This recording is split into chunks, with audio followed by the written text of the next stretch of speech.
पार जंहिंजी घर में कान हले तंहिंजी थिए पई भले भले सूर जंहिंसां थी सले तंहिंखां कुझु बि न पियुसि पले बसि वंडे पई वीचार वाड़ ज़माना तुंहिंजा पार चोर थी वेठा चौकीदार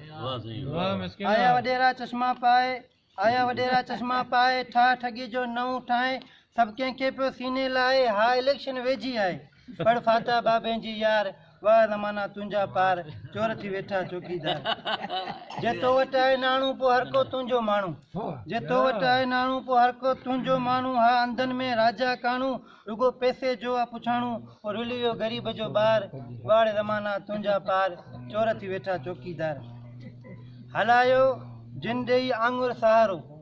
हलायो जिन ॾेई आङुर सहारो तंहिं आ माइटनि खे धिकारियो नालाइक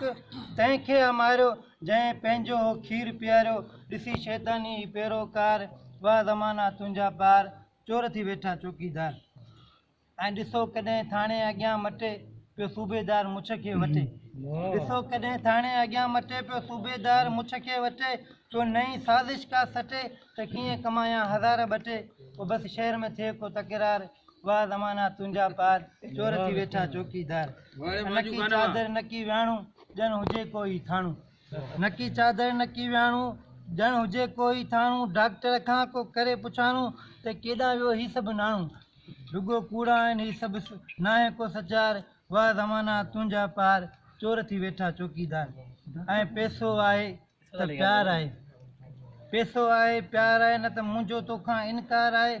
अजब इहो वापार आहे मिसकिन बसि इहो ई संसार आहे मतिलब जो आहे हर को यार वाह ज़माना तुंहिंजा पार चोर थी वेठा चौकीदार वाह ज़माना तुंहिंजा पार